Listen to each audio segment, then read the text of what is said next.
Hello guys. I hope you all are doing well, and today's video is gonna be about the gothic mystery thriller film, The Pale Blue Eye. Let's get right into the video. In 1830, alcoholic resigned analyst Augustus Landor is approached by the military to examine the hanging of trainee Leroy Fry at the U.S. Military Foundation at West Point, New York. Landor is a single man who lives alone since his girl Matilda ran off a couple of years beforehand. After Fry was hanged, his heart was eliminated from his body.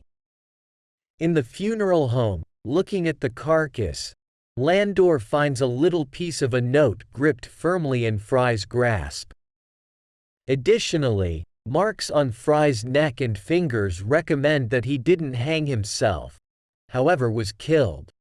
With the official's authorization, Landor enrolls the assistance of Edgar Allan Poe, one more recruit at the Foundation who has communicated an interest for the situation.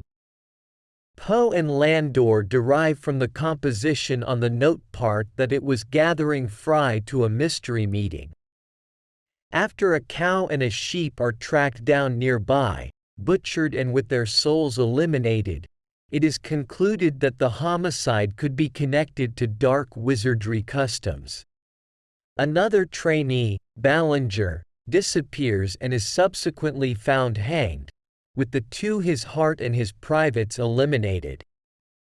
A third recruit, Stoddard, who was a partner of the two casualties, then vanishes, and it is assumed via Landor that this man had motivation to accept he was next in line to be killed. Landor and Poe begin to suspect the family of Dr. Daniel Marquis, who was first brought into the investigation to perform the autopsy on Fry. Particular suspicion is placed on his son Artemis and his daughter Lee, who suffers from random seizures. While visiting Dr. Marquise's house, Landor finds an old officer's uniform.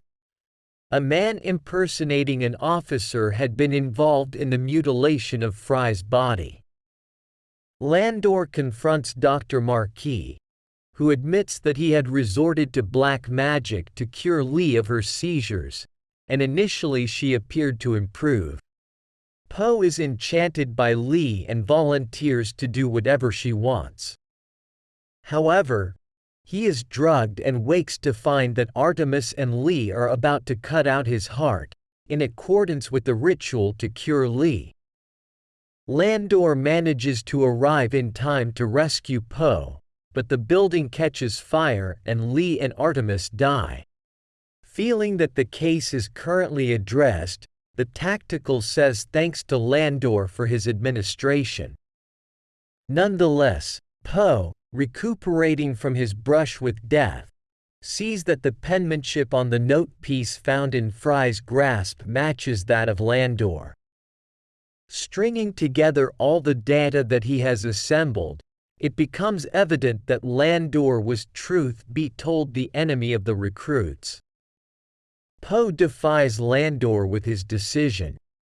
It transpires that 2 years previously, Landor's daughter Matilda was raped by Fry, Ballinger, and Stoddard after attending her first ball. Traumatized by the experience, she later killed herself by jumping off a cliff. Landor did not disclose this to anyone, but pretended that she had run away. Troubled, Landor set off on a mission to retaliate for his girl. He left the note for Fry, drawing him to a desolate spot prior to hanging him.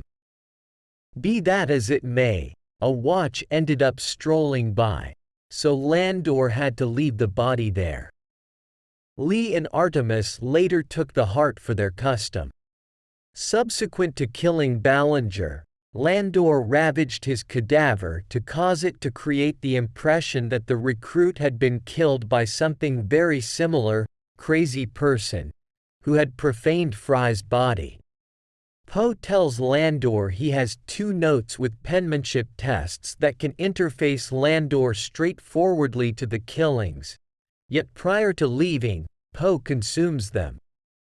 Landor is subsequently seen remaining at the precipice where his girl jumped to her demise. He lets her hair lace float away in the breeze, saying, "Rest, my love."